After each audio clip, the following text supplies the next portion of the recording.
people ask me, Chris, what are you doing to excite the next generation about the guitar? And we're a small company. It's a big world, so we have a limited budget. But we're very fortunate, I think, because Martin guitars have, since 1833, been so much a part of modern music, whether it was modern music in the 1800s or the 1900s or now the 21st century. I have met younger players who are very excited about playing the guitar, learning how to play the guitar, and learning about the music. And that's when I begin to say to myself, okay, we're probably more fortunate than anybody else in this business, because if they have a curiosity about where the music came from, and they begin to do some research, and they look at their current guitar heroes, and they read a review by someone who is popular today, and that person says, well, when I was younger, one of my influences was Bob Dylan. And this young player says, Bob Dylan, I've heard of him. Let me go do some research on who Bob Dylan is. So they go and they find an interview that Bob Dylan gave. And Bob Dylan says, well, when I was younger, one of my influences was Woody Guthrie. And so they go, I wonder who Woody Guthrie is. Let me go find out who Woody Guthrie is. And they go, and every time they encounter these people, if they're curious and astute, they're going to notice that they happen to be playing Martin guitars.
My name is Dick Boak, and welcome to Martin.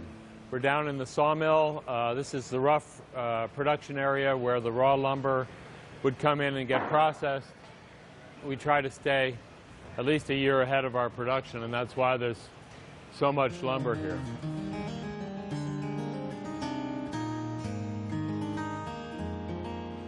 And in back of me is genuine mahogany and Spanish cedar that we use for our neck stock. These will be cut into parallelograms that you can see over here. The parallelograms are then marked out using the templates, and these will be bandsawed into what we call neck billets.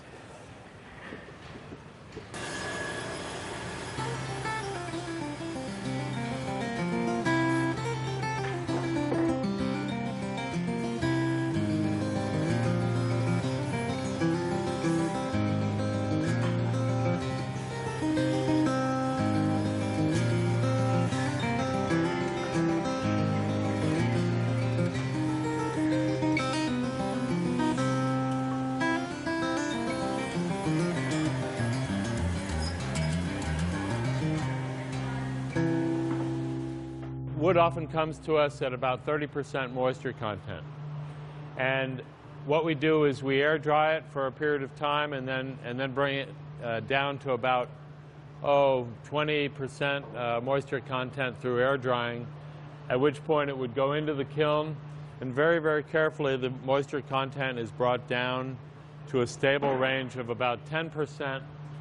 And then it'll come out of the kiln and back into the acclimating room where it is air seasoned to about 6%. And 6% is where we want it in order to start work on a guitar.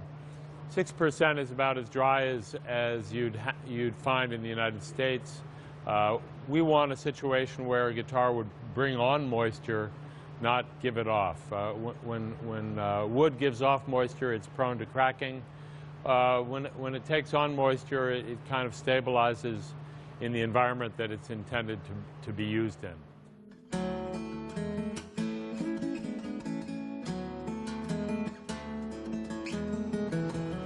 So the green machine that you're seeing is called a resaw unit. We've got a couple of them. And what we do with the resaw units is run mahogany lumber, specially selected quarter-sawn mahogany lumber, through these machines in order to cut them into guitar sets. This is what we would call a flitch. And a flitch is a successive cutting of several pieces of wood.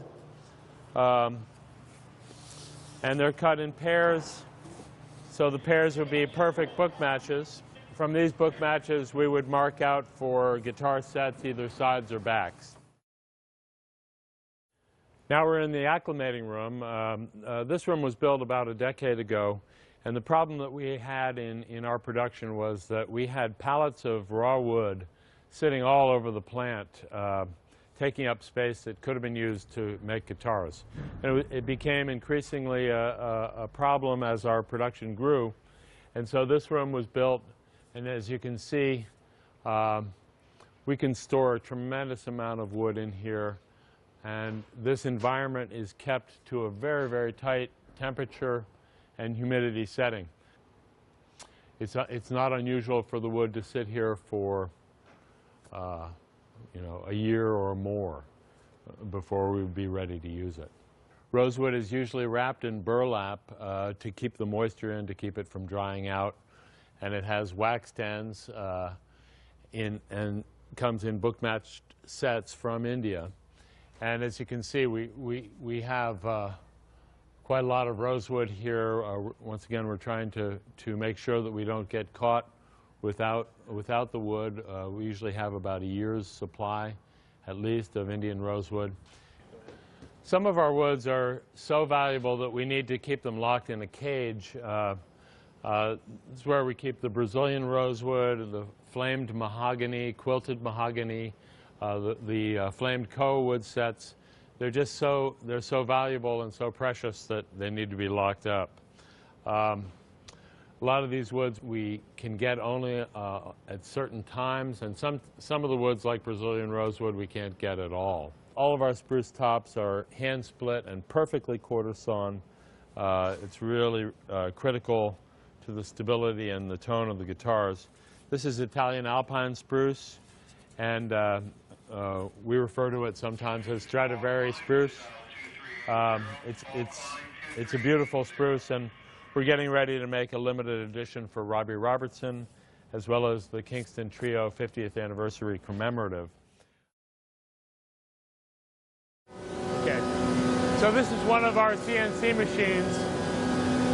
These machines are cutting 12 necks at a time and then exchanging with 12 more necks. The idea here is that if we digitize a neck that has been hand-shaped, we can recreate it over and over again with tremendous accuracy, and that's what we're doing. It does a beautiful job.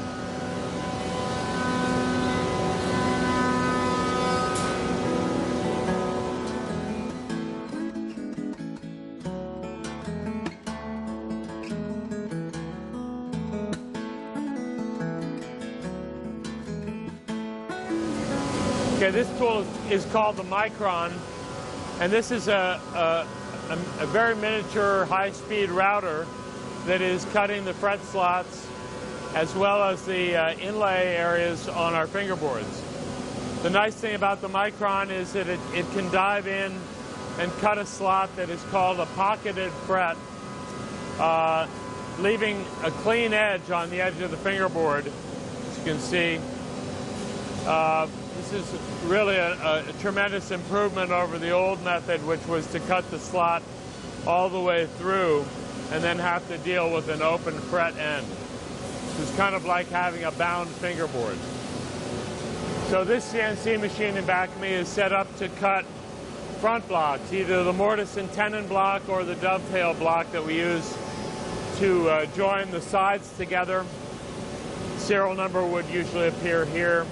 The CNC machine is just an ideal tool for repetitive machining like this. And over here,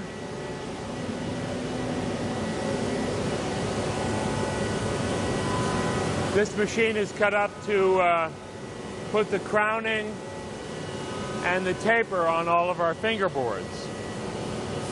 It's also drilling the holes for the mother of pearl position dots. So here they're putting in rosettes. So after the top and back or the top is joined on the clamp carrier, everything is sanded smooth, and then it comes over here. And then they'll cut the channels in on the machine, then hand install every rosette.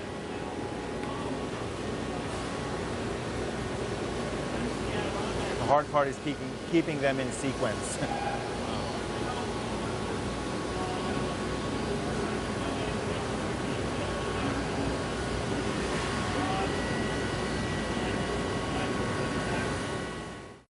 They use this light.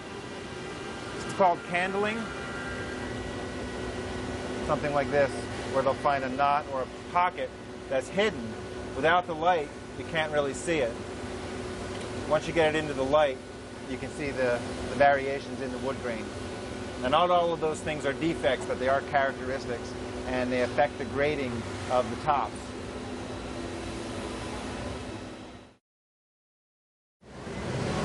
And this is the matching station where the book matches of East Indian rosewood, and this is a pair of sides, are matched up with an appropriate colored back. These guitars are pretty precious, and we want the back and side material to be a very, very good match for color and grain. So this glue wheel was put into use sometime around the turn of the century. We think around 1902. The legend is that Frank Henry Martin, C.F. Martin III's father, found it in a railroad yard that it was part of an old railroad switch. But it was modified to be a consecutive glue wheel. And the idea is that a worker can work repeatedly in a circle, and by the time she gets around one revolution, the glue is dry and she can work continuously gluing up tops and backs. So there's lateral pressure as well as downward pressure.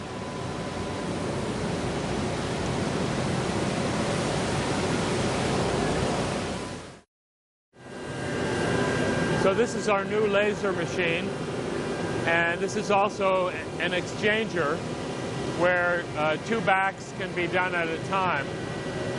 And here the backs are held down by a vacuum, and then the perimeter cut, which is slightly oversized, is cut out using a very high intensity laser that gives us a perfect cut.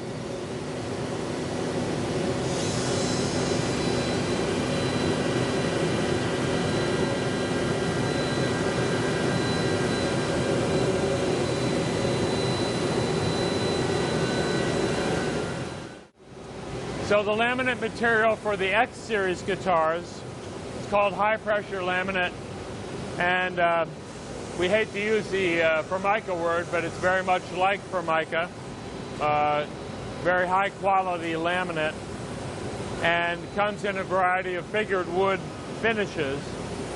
And we're cutting this material here on a multicam machine that's an overhead CNC router. It's a little quieter and more relaxing up here. Now all the wood processing has been done downstairs, and the materials are being brought upstairs now. Here we've got a book-matched pair of East Indian rosewood. You can still see a little bit of singeing from the laser cutting to get the profile for the top and the back. the curved surface being the back, the flat surface being the top. And these book match pairs are going to go into the bending iron and cook for about 4 to 5 minutes at about 400+ degrees. Very quickly, we want to get these materials glued up into a rim, and we have an ingenious fixture to do that. The fixture enables us to work flat with the top side down and get the two halves of the rim perfectly aligned on center line with their front blocks and their rear blocks.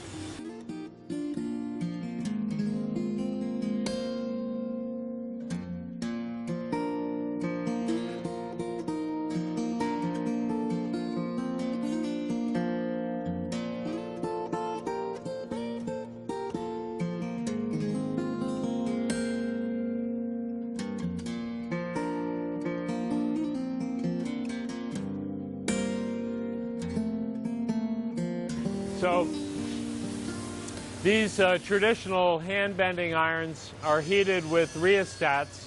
In the olden days, they actually used coals from the fire and then later on gas, but now we use electricity, of course. The rheostats enable the irons to be heated using a heating element inside a tube to get them up to about 400 degrees. And hand bending is done across the irons by rocking the wood and then checking it carefully against a template.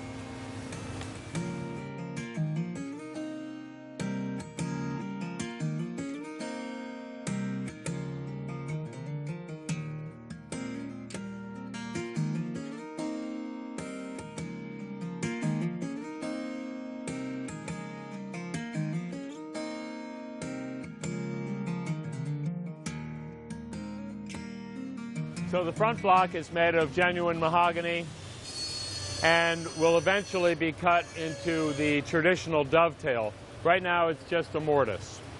Here you can see this is one of the front blocks for the Eric Clapton 000 2080C, an extremely popular model. Here's one from the Crosby, Stills & Nash model that is in memory of Jerry Tolman, their manager. All of these blocks, and here's a 000 42 marquee, all of these blocks are laser burned.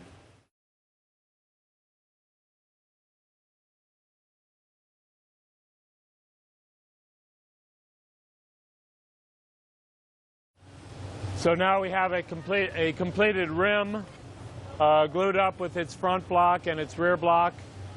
Both blocks have a slight contour on them to match the contour of the guitar.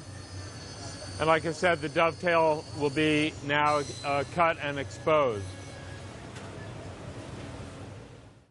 The trick with bracing is to have just enough to support the extreme amount of tension that's pulling on the top, trying to cave the guitar in half. Guitar is very weak at the sound hole, and that's why the Martin X bracing pattern is so successful, because it uses a scissors brace that distributes all of the pressure pulling on the top onto the shoulders of the guitar without jeopardizing the sound hole area, which, as I said, is very weak. So the trick is to have just the right amount of bracing, not too much.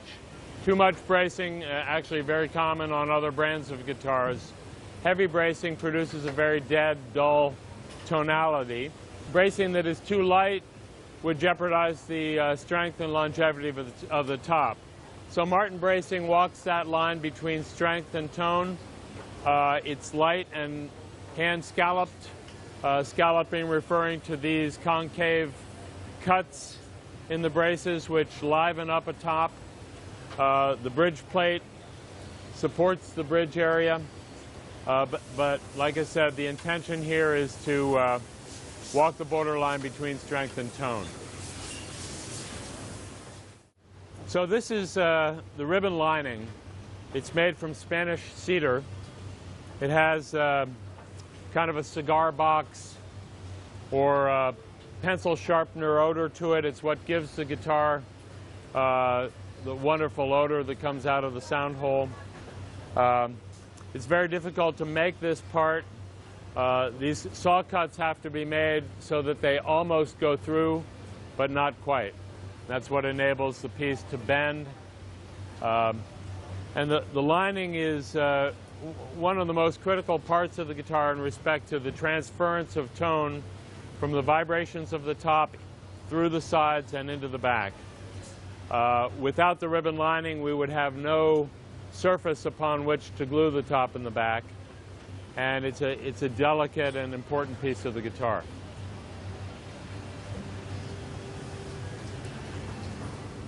And Dave, you've been here how many years? This coming year on July 11th be 41. 41 years. 41 years for Dave. Great employee, or probably the best ribboner in the world. You know, this job has traditionally been done with clothespins, and we just haven't found any better way to do the job. So it's kind of old world technology here, but the clothespins set the ribbon lining in place. Here's an Eric Clapton model. And once the ribbon is glued, then the rim is complete, ready for the top and back to be hand fit. So this is an older wooden mold. We had many hundreds of these dating back into the 1800s. Some of them are in the museum. Some are stored over at North Street, and we still use some of them. This is an orchestra model mold, probably dating back to the 1930s and 40s. So this is one of our modern molds. It's a die-cast aluminum mold. It has a certain amount of weight to it, and the weight is purposeful because we want the mold to exert pressure onto the disc sanders that will prepare the surfaces of the top and the back. The top of a Martin guitar is in effect flat from the bottom of the guitar to the waist, and then it dives downhill at about a 1.5 degree angle to allow for the neck fit. The back of the guitar is arched in two different directions, this way longitudinally and laterally with the curvature of the back braces. And I think this is one of the critical aspects of Martin tone, is the fact that the guitar is sprung or spring-loaded so that when a player plucks a string, it sets everything into motion.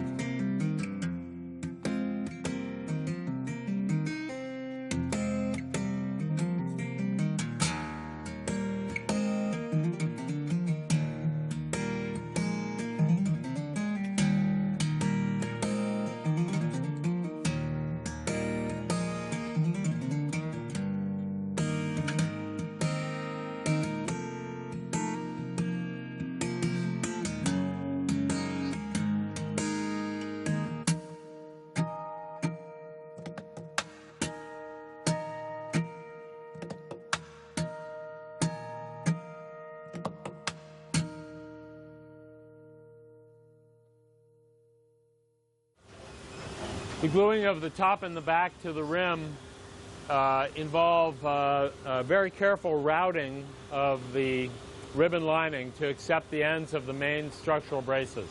This ties the guitar beautifully together tonally, enabling the vibrations of the top to merge into the back and sides. So the first thing that is done to the rim is that small router cuts are made into the lining to accept the main structural braces. After which glue is applied, everything is very carefully fit, and the top and back are actually glued on. Once the top and back are in position, the assembly of the top and back in the mold are put into a heated fixture that is actually an air bladder. The air is inflated and exerts just the right amount of pressure to keep the top and the back glued. And this is a heated form like the bracing platens. The heat helps the glue cure quickly. We prepare the fingerboards off of the guitar. They have tooling holes which locate them to the neck assembly. and the frets have been pre-prepared and are pre-crowned and all set to go, tapped lightly into place, and then set into place using a arbor press, which exerts just the right amount of tension on the fingerboard to seat each fret perfectly.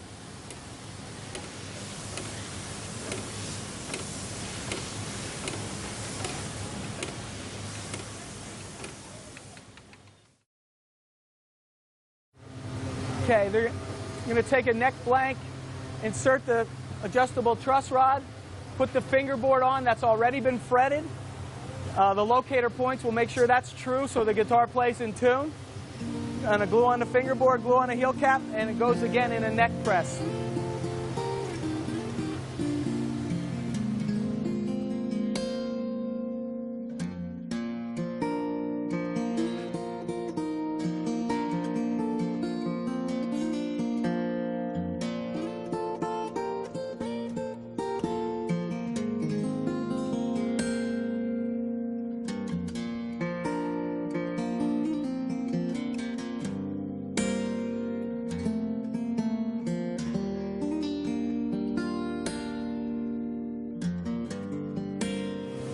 So this is called the phrasing department. Phrasing is actually a German word. We've had trouble finding it in the dictionary, but we believe it means to trim an edge. Basically what they're doing here is trimming the edges of the top and the back to accept the binding and inlay. The binding is the outer piece. The inlay is usually black, white, or pearl, and it is inset into the binding, so that our bindings actually go around the edge, like an L shape.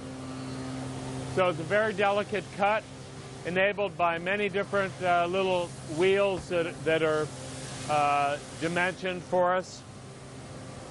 And the binding serves the purpose of protecting the edge of the guitar from dents, sealing off the end grain from moisture, and it also provides the primary decoration for each instrument. In the event that we are going to use pearl inlay, we will glue into the binding a piece of Teflon that doesn't adhere to the glue. And the Teflon can then be peeled out of the binding after the fact so that the pearl pieces can be inset.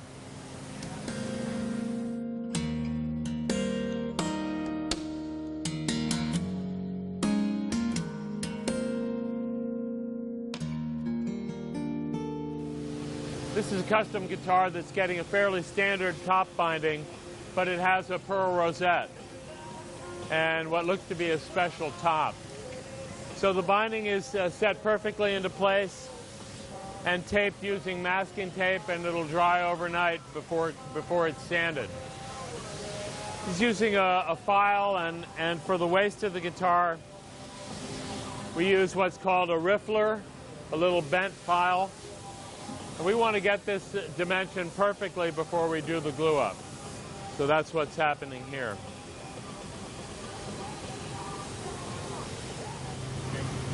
While we found that the masking tape really does a very effective job of gluing and clamping the binding while the glue dries, the old method is to wrap the guitar and mummify it, and we still do that on a lot of different models, especially cutaway models like this custom guitar. So this is Susan Cummins, and she's one of our best neck fitters.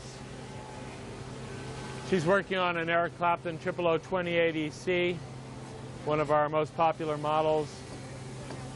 And the trick here is to first undercut the neck so that it adheres to the contour of the body,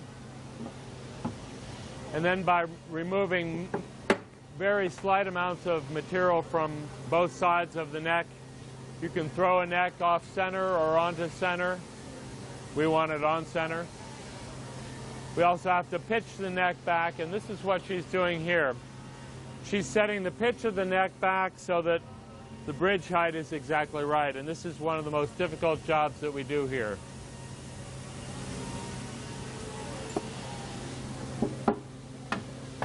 If a neck fit is done correctly, theoretically you could probably string the guitar up without any glue and it would hold. So having checked that, she knows that she needs to throw the neck back just a little bit.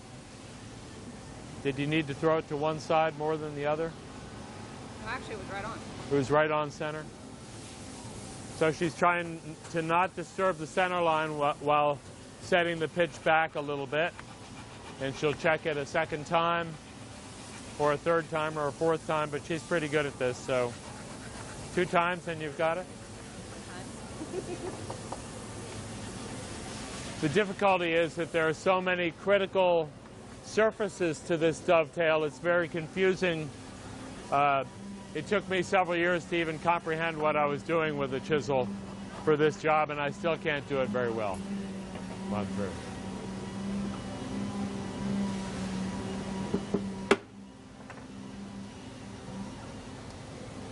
So we don't want any wobble in the neck fit at all. Center line, perfect. Neck pitch. We have several different heights of bridges, but we want to fit the neck here for a medium-sized bridge.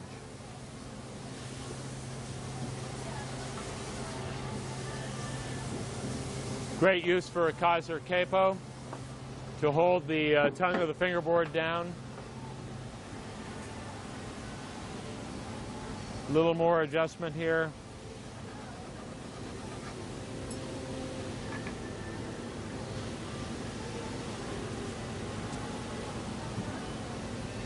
I don't know if you noticed, but she's slipped a little piece of brass that is about the thickness of our lacquer. And that brass is there to give us a little bit of an offset for the heel cap, because the body of the guitar is going to be hand scraped along the binding, which is going to change the dimension.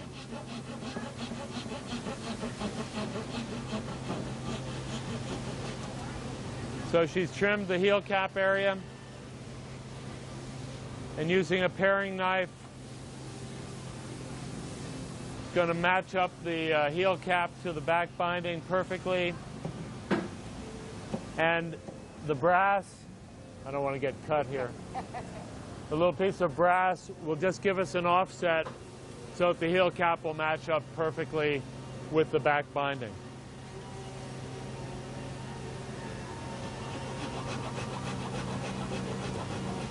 After this job is done, the neck and the body are no longer interchangeable. And they're going to be given a code number that matches up so that this body and this neck only will be paired together after lacquering. Lacquering, of course, happens separately, the neck and body as 2 pieces.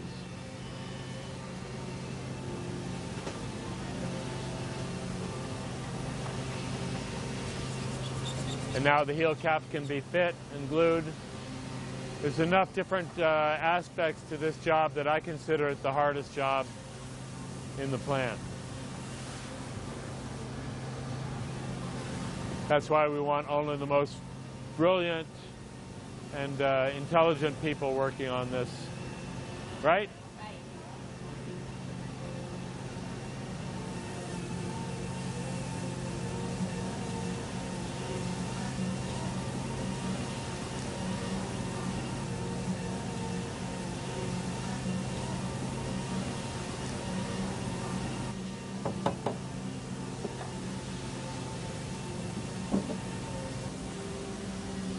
After lacquer, that'll fit perfectly. Now these are going to be separated and sent through lacquering and brought back together at the very end. Thanks. So Susan's grandfather, Earl Hartzell, photographed here in 1925. He was one of our great workers, and see, he was working on a batch of ukuleles and a batch of Koa-topped Hawaiian guitars.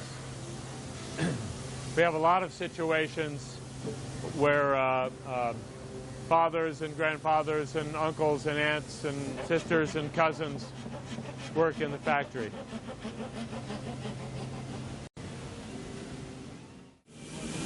So now that the neck has been fit to the body, the neck will go on and be fine shaped.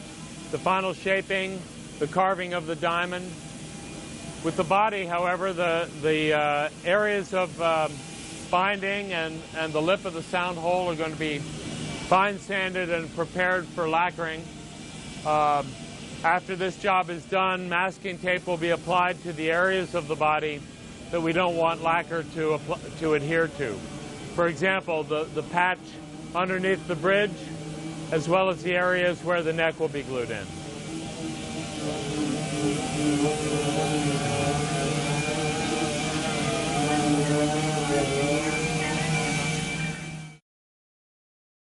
One of the most beautiful aspects of the guitar, in my opinion, is the diamond volute, or dart, on the back of D28s, D45s.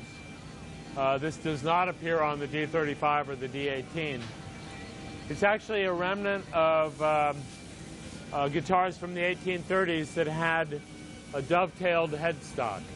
And by that I mean that the headstock and the neck shaft were two separate pieces of wood that slipped together and had a little byproduct or leftover piece, which was this little dart. When we went to using solid mahogany for the necks, we wanted to maintain this feature because it's just a beautiful and trademark feature of Martin guitars.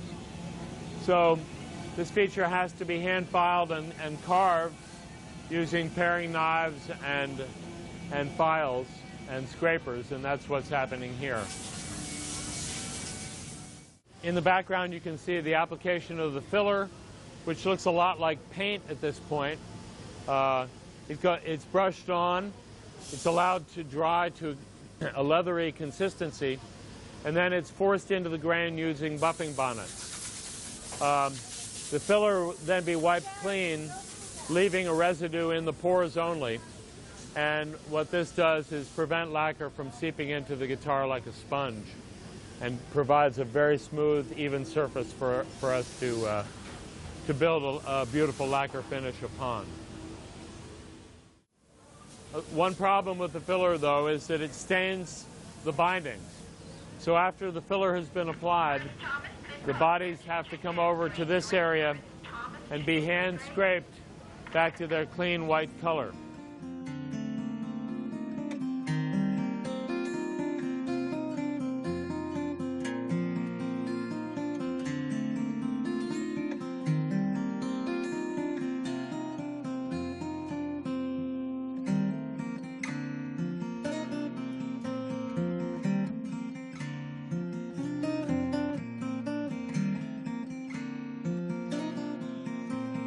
We used to do this job with a pretty conventional drill press.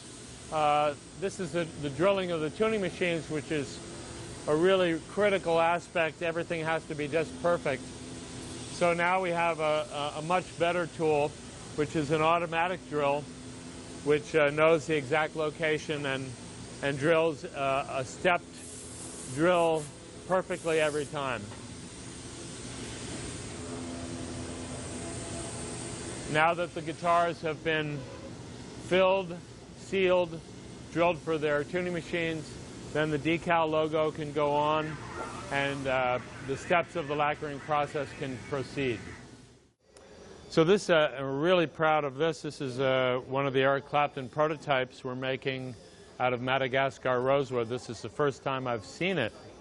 It's just beautiful. The Madagascar rosewood looks very much like Brazilian rosewood and has much of the tonal properties that Brazilian is prized for.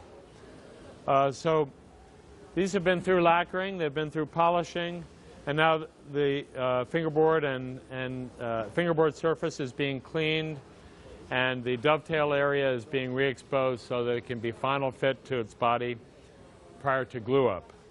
Also, the tuning machines will be installed in this area.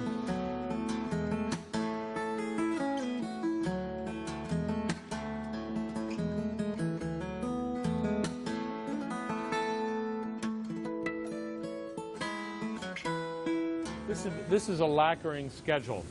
The lacquering schedule is very complicated, and we have many different lacquering procedures. But in a nutshell, we first are going to apply stain, if there's any staining to be done. then a vinyl seal coat, then a filler coat, and then a second vinyl sealer coat to sandwich in the filler. After which we do a light scuffing of the guitar, followed by 3 coats of lacquer, a sanding, 3 coats of lacquer, a sanding, final touch-up with a brush, final spray coats of lacquer, followed by a final sanding and final polishing. It's a very complicated and time-consuming process, but it does yield a finish that is probably, arguably, the finest woodworking finish in the world.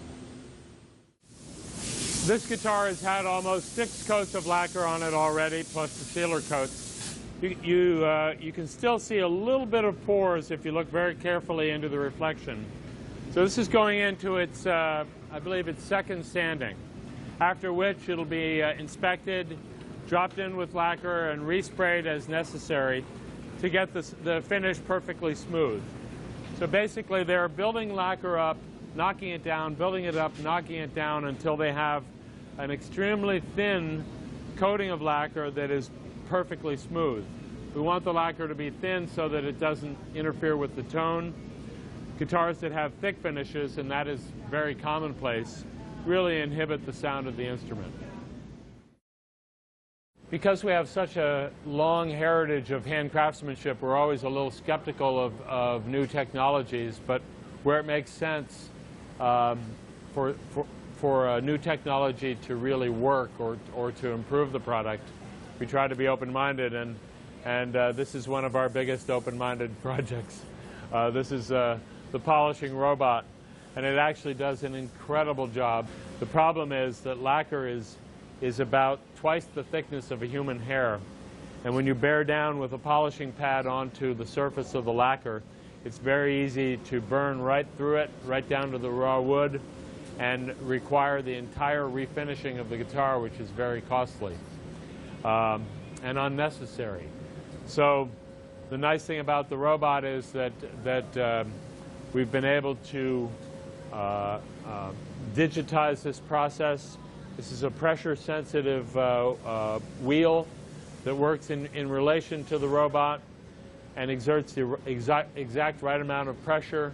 It's a repeatable process over and over again so that we don't run into the problems that we ran into with inconsistency and burn-throughs doing this by hand. So the robot also obeys us and does what we tell him to do, or her. We're not sure if it's a male or a female. The robot helps us get rid of the orange peel or pebbliness to the finish. There's still a considerable amount of hand polishing that needs to be done to achieve the fine gloss.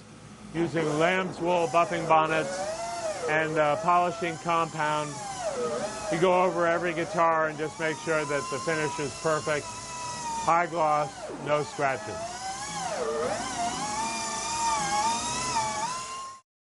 So this is the pearl inlay department, and this is where the D41s and the D42s and the D45s and a lot of custom pearl inlay is done. It's quite a skilled job and quite time-consuming. On a D45, the area around the tongue of the fingerboard has to be excavated after the neck is fit. The trough is cut. Pieces are inlaid and mitered. It's a very exacting job. The pearl pieces have some curvature to them, and that makes her job a little easier. Esther's been here for a couple of years. How many years? 34 years. 3 years before me.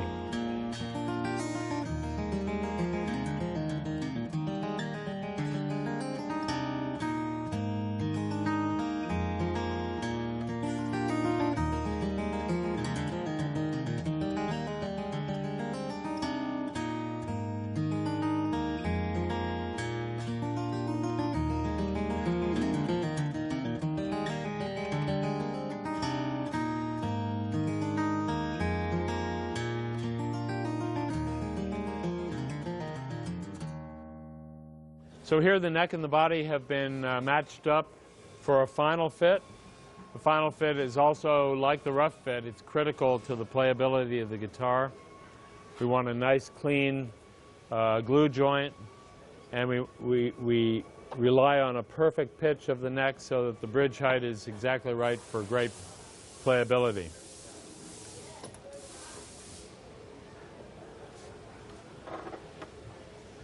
This is a fit without glue.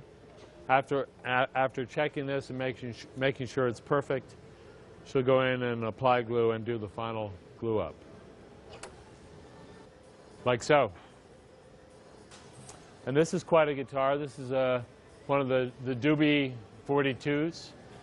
Doobie Brothers limited edition. Beautiful herringbone pearl around the perimeter of the top.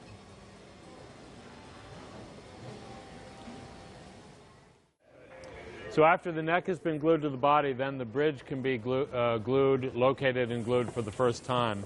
That's what's happening here.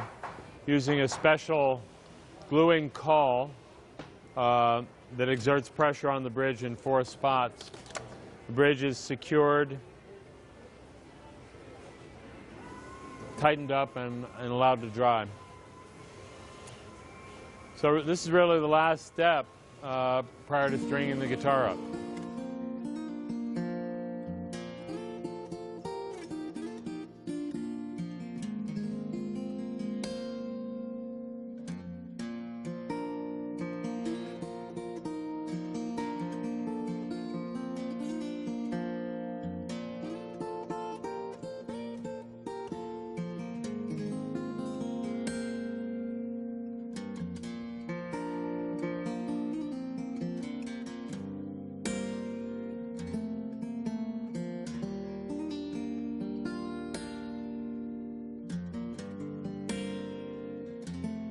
So we're in the final assembly department here.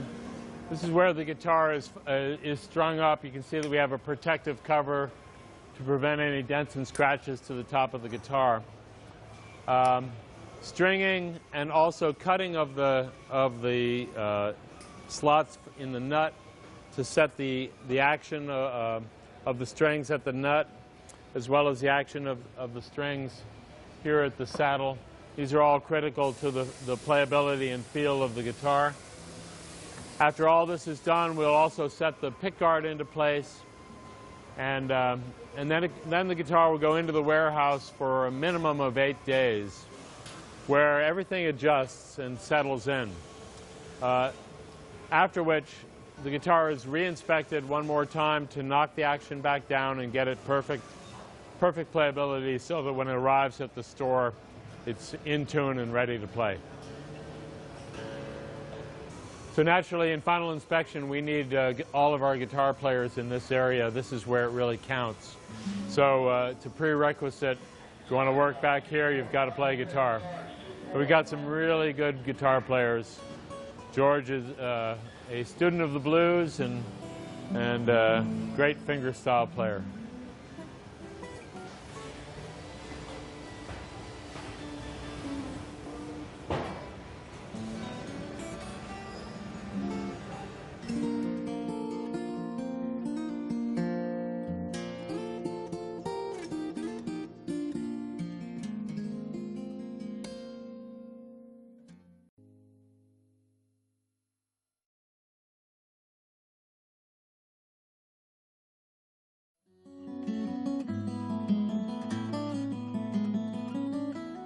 I'm fascinated by guitar design.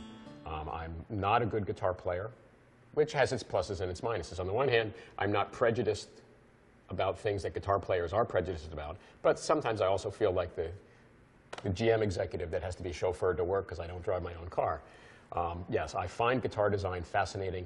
In our case, we have to be very cautious about how we change, because part of our success, a great deal of our success, is based on our great tradition. And people don't want us to mess with that tradition. So sometimes it's just a question of scarcity of resources and we need to find alternatives, or subtle, improvements, modifications. There are structural issues that we've lived with for years that we need to deal with.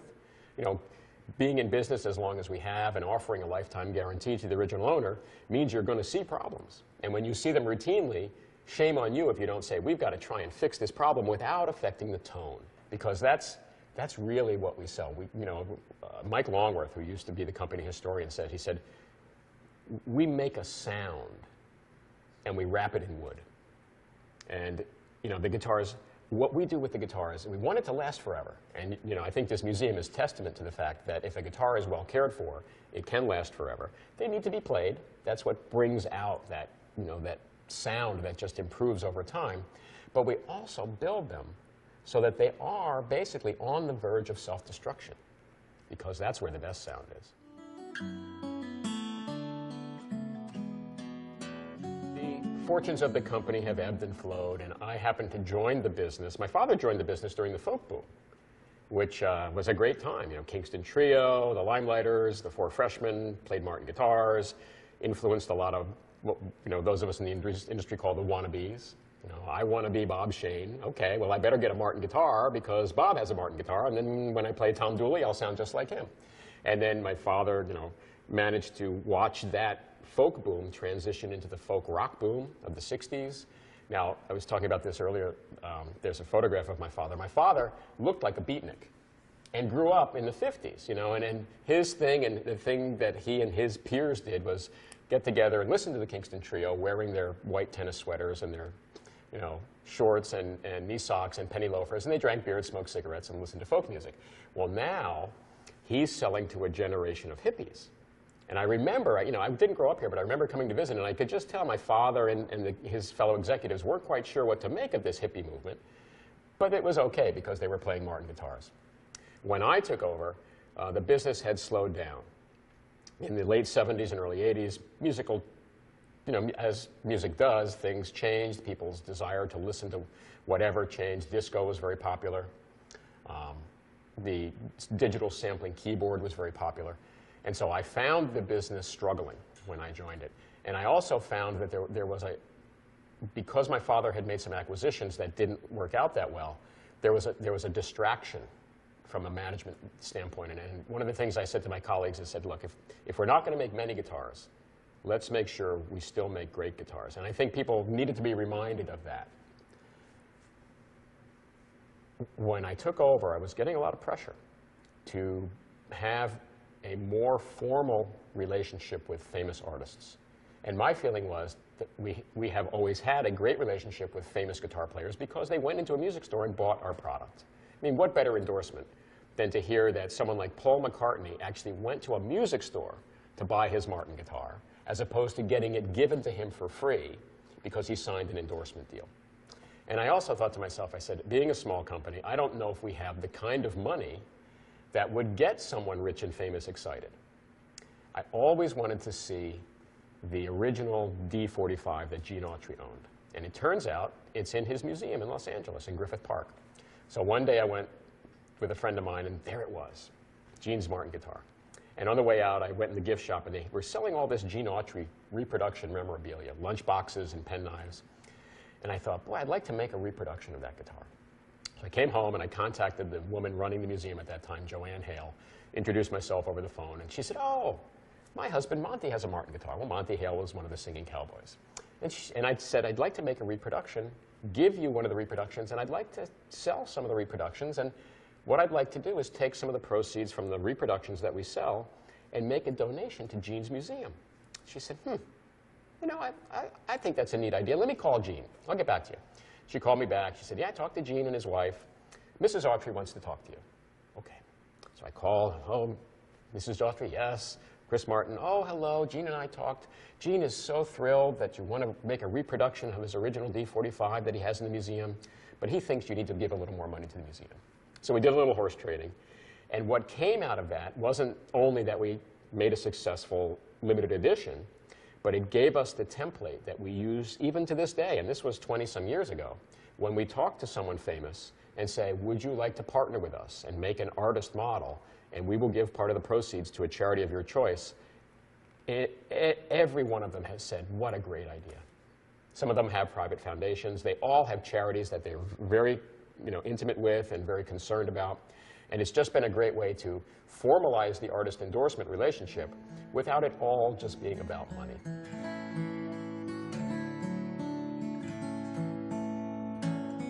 It's a combination of things. We have a good design, and I have to thank my ancestors for most of those designs. The double O goes way back in our history. The triple O goes way back. The Dreadnought came into being in the 1920s. Here's a product that's still considered an icon. That's what, 80 some years old now. It doesn't need to be redesigned. We do use the best materials available on Earth. They have to be properly treated. They have to be cured correctly. You can't just buy wood and make a guitar. You have to cure the wood correctly.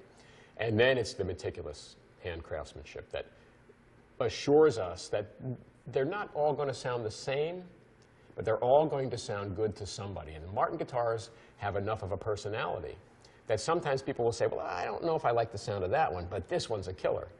And then sometime later in the day, someone will pick up the guitar that you didn't like and go, man, what a great guitar. It's a very personal thing.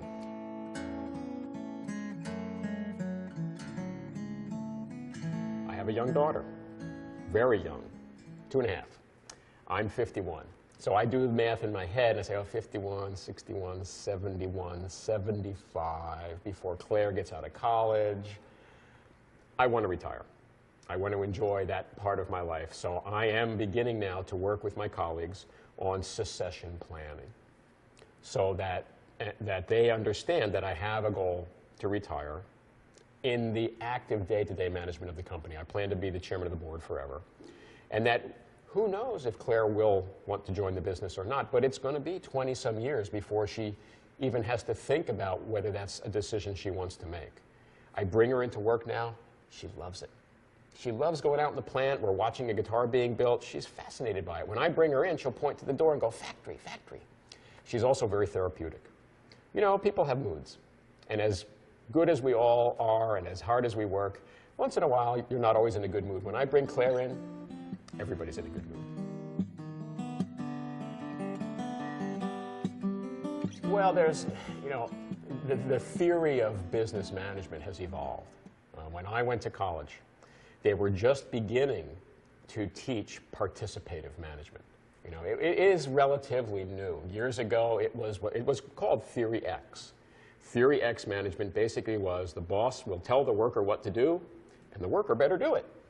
And that worked for a while, but as the world became more competitive, people that study businesses and how they perform and what creates success began to realize that you need absolutely to engage the people who do the work. Because at a high level, I can think I have a good idea, but I don't know if it's really going to be implementable or not. But at the level of where the work is done, first of all, they're doing it all the time, so they're probably thinking about better ways to do it. You've got to bring it out of people. You've got to make them feel comfortable to suggest ways to improve. And more often than not, they're going to have a much better idea of how to improve something than I am. But an individual isn't necessarily going to be able to implement that improvement without the help of others. And we do spend a lot of time trying to create an environment where, what I say to people is, we have competition. It's out there. It's not in here. We should not be competing with ourselves because that's what our competitors hope, that we become dysfunctional. Now, when I took over, one of the things that scared me was that I didn't have what I thought was a natural inclination to be a leader. Looking back on my career as a student, I was not inclined to be the president of the senior class. Now, all of a sudden, I'm running this operation. They didn't teach me in college. There were two classes I wish they had taught me. One was, so you're going to join your family business. And the other was, so you're going to be the boss. So those were two classes I didn't take. So now I join my family business and I become the boss. And I remember being fascinated by Outward Bound. We used to watch the National Geographic specials of Outward Bound and realized through some research that they offer professional development. So I went on a week-long Outward Bound professional development course in Colorado, and it turned me around, gave me the confidence to come back here and say, I believe I can accomplish something significant if I can get everybody else to join me in this vision that I have to continue to carry on what my ancestors created. And I have, since that time, gone on Outward Bound with about 250 of the people who work here. We go out for a week, and we practice teamwork. And we've gotten so good at it that when we sign up, when we call Outward Bound and we say we want to schedule our week in June with Chris, the instructors clamor to join our group because they know we're into it. Because a lot of times when people go on these experiential learning things, particularly at an executive level, they are drug kicking and screaming into it, and they don't want to be there. And in our case, people volunteer to go, so the instructors are like, hey, we don't have to convince them they want to be here. We just have to have fun for a week, and it's really worked out well. And the employees get to know me, and I get to know them beyond just looking at their badge and saying, oh, you're so-and-so. It's like, hey, no, we spent a week in the woods together, remember? I have some concerns about the materials.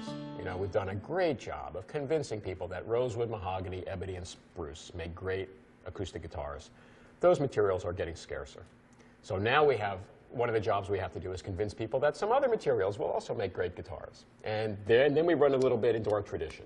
People say, well, yeah, that's nice. You have a guitar made out of cherry, but I want the rosewood one. So that's going to be a challenge, isn't it? This kind of re-education about what makes a great guitar. We still have the great design. We still have the meticulous craftsmanship. It just may be that the materials we make the guitar out of are going to be different. I think there are enough people that are committed to this thing that it will carry on, and it will always be something that people want to know is still here. You know, wouldn't it be a shame if everything on earth becomes kind of genericized? And there's no, you can't say, well, one is better than the other. I think inexpensive guitars are a wonderful thing. We do not make inexpensive guitars, but that's what people start with. So I want them to get a good inexpensive guitar. I want them to go to a music store. I want them to go to Guitar Center. I want them to go to Musician's Friend. I don't want them to buy it at a flea market. I don't want them to buy it at a store that doesn't know what a musical instrument is, because I don't want them to get turned off. I want them to get turned on.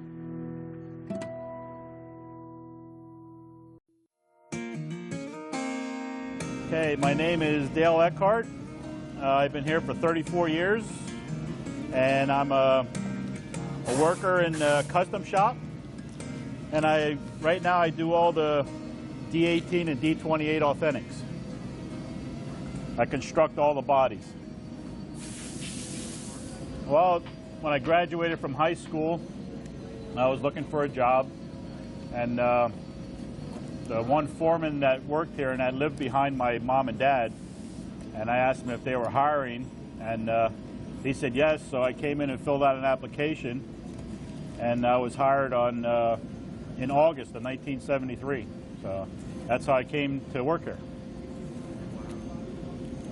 And I've been here ever since. I've been told by somebody here that you've done practically every job in the plant. Yeah, yeah. Yeah, I can basically build a guitar from start to finish. Mm-hmm. How long have you been working in the custom shop? About a year now. About a year, yeah. Well, I'm Chris Eckhart. I've worked in the custom shop now for a little over a year. Custom shop setup technician. And I've been working here for about 12 years now. How I got my position. When I first started, I actually started making strings, which was kind of a boring job, but I don't know, it was cool to get into here and just start to be a part of what goes on in the plant, because I didn't really expect to get as far as I have in about 12 years. I saw an older fellow start stringing up guitars all day, and kind of thought to myself, that's really what I wanted to do. So job position came open, and that was about 10 years ago, and I applied for it and kind of got it. And I don't know, just been trying to do my best with keeping up with any little techniques, you know, inside and outside of here. It's pretty amazing, like, what some of these guitars go for, because I'm surprised for how much they're worth, but I mean, they're amazing pieces. what's cool about my position right now is I get to hear these things before anybody else does, and they're just, some of them are like cannons right off the bat, and sometimes some don't sound as, you know, like they project as well, or the tone's not totally there right away, but that's up to the person that's going to be buying the instrument, because when you're going around, shopping around, you're finding the one that really, like, is fine-tuned to you, you know, and then from there, it just grows with you in that respect, you know. But it's cool to get that first playing time on it before anybody else, you know. It is cool in that respect. Okay, hi, my name is Milton Hess. I'm a repair technician here at the Martin Company. I've been here almost 38 years. My father started here back in 1952, and he worked until he retired. For about 38 years he worked here. So I started in 1970. I've been here ever since. I started on the line building bodies as a craftsman when I first started. And about 12 or 13 years later, I began doing repair work, and I've been doing repair work ever since. I'm married, and I have sons, and both my sons work here. They've been here quite a few years already as time flies by. I also have a daughter-in-law that works here. I have a cousin that works here. My brother worked here at one time in the original sawmill. So they have quite a few family ties here. Name is Heath Huff. I've been with the company for 13 years. The job title is Wood Utilization Assistant, and I make sure all the wood is being used to its proper capabilities. Run inventory numbers for Mexico for the wood shipments. Keep inventory control of the items that are in the cage. Brazilian rosewood and high flame koa, Adirondack spruce, Italian alpine spruce. Some other oddball species, and high dollar value items. The reason I started working at Martin Guitar is my mother was the customer service manager here, and now she's head of visitors relations, and she's been here probably going on 19 years roughly, something like that. And I also have a lot of other family here, cousins and aunts and uncles. So keep it in the family, I guess.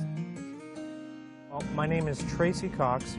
I'm recently hired here at Martin Guitar to do custom inlay work for the custom shop. And what we do is people will call and request particular designs or ideas, and then we will do the design and all the work. We you know, cut the pearl inlay work and do everything pretty much from start to finish right here.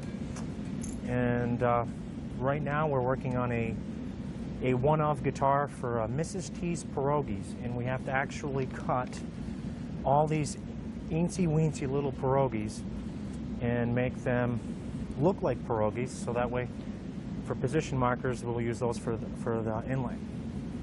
And all I do is I start with gluing the paper patterns to the mother of pearl pieces, and it's pretty basic. Rubber cement, glue the patterns, and then with enough magnification in the saw, a jeweler's saw, you can cut your patterns and you sort of jigsaw puzzle them together, and then it's just routering the inlay pieces to fit the fingerboards. Here's one here that we've started for another one-off guitar. This is a Chechen fingerboard, and we're going to do like a turquoise inlay for like a Southwest theme. And so you just take the pieces, which we have cut,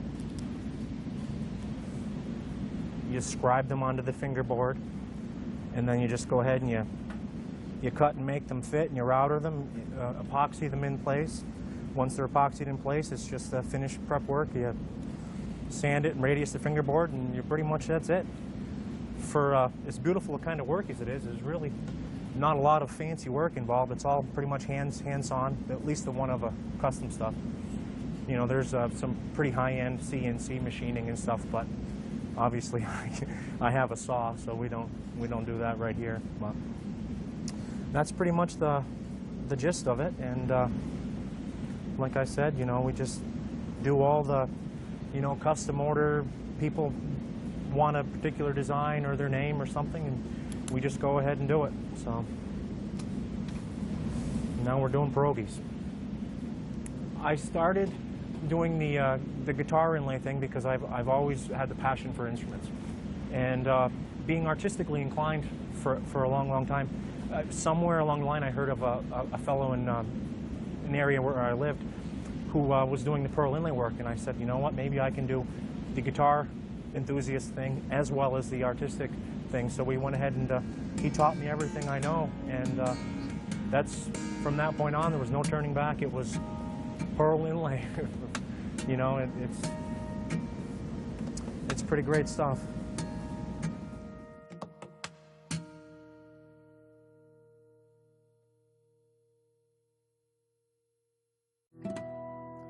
One of the driving forces for me and what I try and communicate with my colleagues is that we were very fortunate in that my great-great-great-grandfather, C.F. Martin Sr., decided to build great guitars. And he decided to build great guitars every time he built a guitar. I've had the opportunity here in our collection and also in my travels to get a very close, hands-on look at what he did. And the craftsmanship is impeccable. I don't think anybody else could have made a better guitar, and I'm pretty confident that nobody else could have made a better guitar as consistently as he did. He achieved a very high form of his craft, and that's the standard. You know, really all we can do is try and maintain that standard. It's difficult to go beyond that because he came very close to perfection. We can lose it, and if you lose it, you know, I don't know if you ever get it back. What we do today is we do it more. We make more great guitars than he did because the demand has grown and the guitar is popular worldwide. And you know, what a remarkable thing that the guitar, which came out of Mesopotamia, is still popular. And in fact, it is the most popular musical instrument in the world today. You know, one of my running jokes is, and no offense, thank goodness I was not born into the world's most famous accordion making family.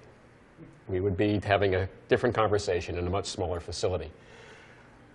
I think my colleagues who work here find it very inspirational to be able to say to themselves and to anybody that asks, I work for a company that makes the best of its kind.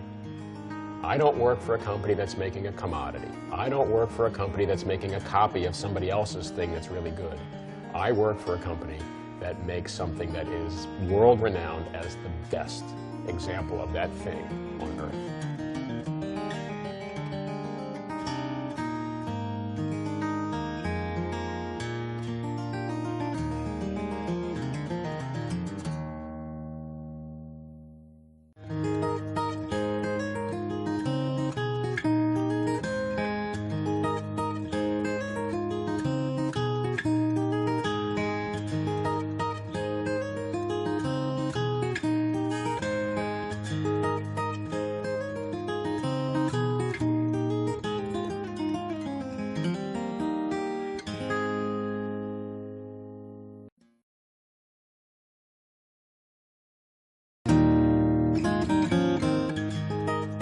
My name is Dick Boak. I run artist relations, publicity, and have had a lot to do with the Martin Museum. The museum was the brainchild of Chris Martin. We had wanted to do it for a long time, and finally we had the chance, and Chris seized upon it, and the results have been fantastic. I'd like to tell you a little bit about the history of the Martin Guitar Company and the Martin family. And I know Chris Martin will fortify this story himself a little later on. But basically, at the age of 15, C.F. Martin Sr. Was interested in woodworking. He had studied in his father's shop in Markneukirchen, Germany, on the border of Poland. And at the age of 15, his father sent him off to Austria, Germany to study in the shop of Johann Stauffer. Stauffer was the leading guitar maker of his day. The acoustic guitar was just coming into popularity around that time, around 1810, 1820. And C.F. Martin Sr. did great in the Stauffer factory. He rose very quickly to the position of foreman in Stauffer's plant. Eventually he met his wife-to-be, Ottilie Kuhl, the daughter of Carl Kuhl, who was also an instrument maker. And he decided that he wished to move back to his hometown of Markneukirchen, which he did, and he intended to set up a guitar shop in his hometown. The problem was that the violin makers that lived in Markneukirchen had a very well-established guild. The guild was very much like a labor union, and they didn't wish Martin to set up a shop to make instruments. They considered the guitar to be a piece of furniture and not a viable musical instrument. And so an argument and eventually a court battle ensued where they tried to prevent him from building guitars. This left a lot of hurt feelings and a bad taste in the Martin family. They eventually, in spite of winning the court case, they eventually decided to leave Germany. They packed up all of their belongings, and in the fall of 1833, they boarded a boat in England and headed for the new country. Arriving in New York City in what I think was late October of 1833, they found a German-speaking community on Hudson Street near where the mouth of the Holland Tunnel is these days. And they set up shop, bought a building, lived upstairs, and had a storefront at street level. In the early days, in late 1833 and 1834, and the first several years, it was more like a music store where you could go in and buy violin strings, or you might buy a clarinet or a trombone or a flugelhorn. Most of the instruments were imported from Germany, but concurrently, Martin set up his guitar-making shop and immediately began making some very beautiful and very ornate guitars, some of which we have on display in the museum here. The guitars were impeccable in their design and in their level of quality, and he soon took on a very high reputation as being the finest instrument maker in the United States. And so his reputation spread. The problem was that they were quite unhappy in New York City. New York City was a very rough and tumble place with wild animals running in the streets and street fights and many different conflicting ethnic neighborhoods. They almost moved back to Germany. C.F. Martin's wife, Ottilie, was very unhappy. But fortunately, they were able to visit Nazareth. They had friends. They had friends out here in Nazareth. I believe it was a 3-day stagecoach ride at the time from New York to Nazareth. And we know that she made the trip to visit friends from their hometown of Markneukirchen that had emigrated and lived in Nazareth. When she came out here, she found a very familiar German-speaking town that reminded her very much of her hometown in Germany. And after her visit, we understand that she went back and read the riot act to her husband, and very soon afterwards, he gathered all of his inventory and sold it to a firm called Ludicus and Walther in New York City. Sold his inventory of instruments and packed everything up and moved to Nazareth. Set up shop just a quarter of a mile up the hill from where we are seated right now in Cherry Hill, and that was in the year 1839.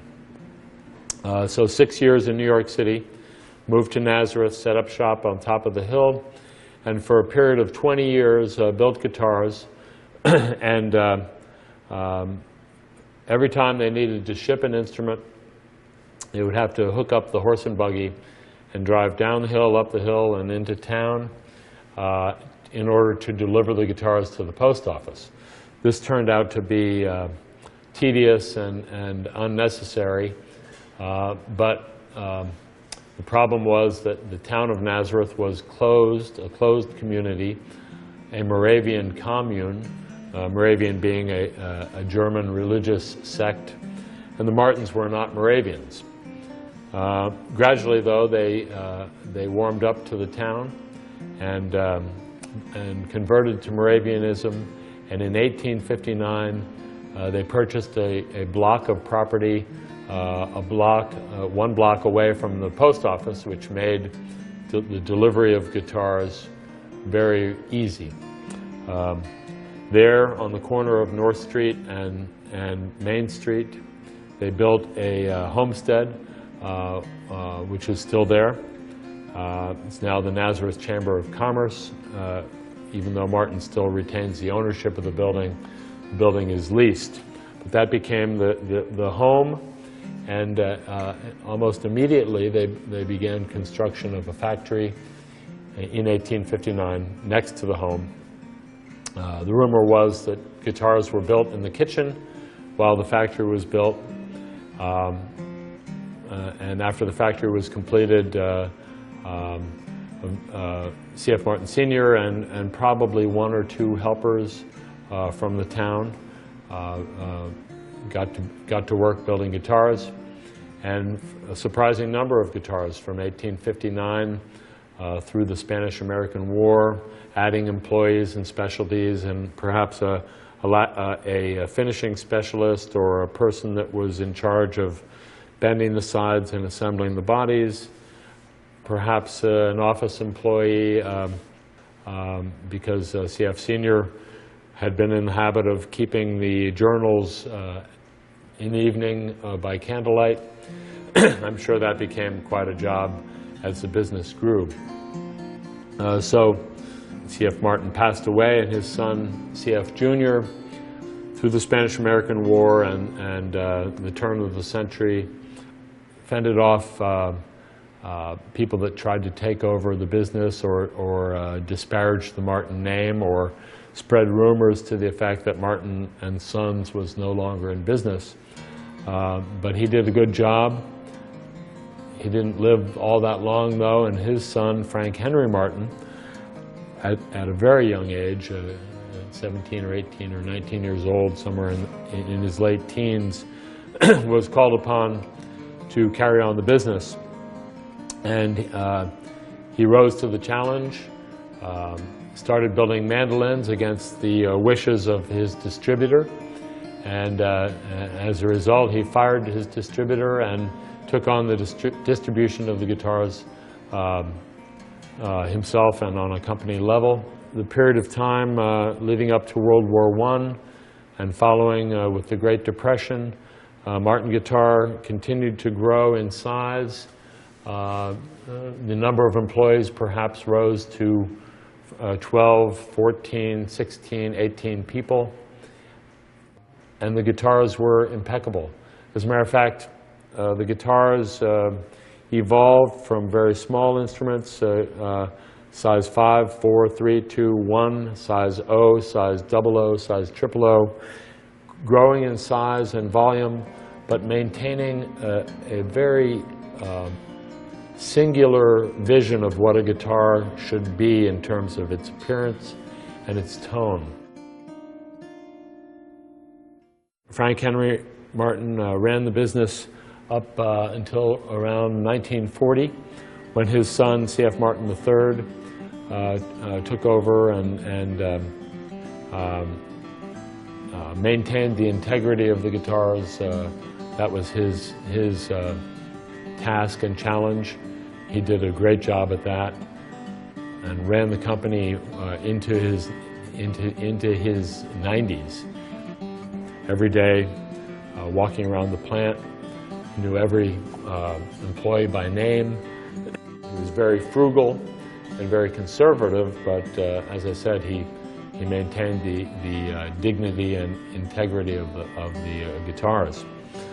His son Frank built this building, and his grandson Chris is currently the chairman and CEO, and has the integrity and conservatism of his grandfather while maintaining a much more open-mindedness to alternative materials, new processes, new technologies. So the company that we have today is a very unique blend of tradition and technology, maintaining the designs that were developed by C.F. Martin and his family, but bringing the company competitively into the 21st century. So it's a very special place and a very special product. I always like to say that trees, being the sacred things that they are, deserve to be utilized for very special purposes. And if trees could talk and if you could ask them what they wanted to be, I think they probably would answer a Martin guitar.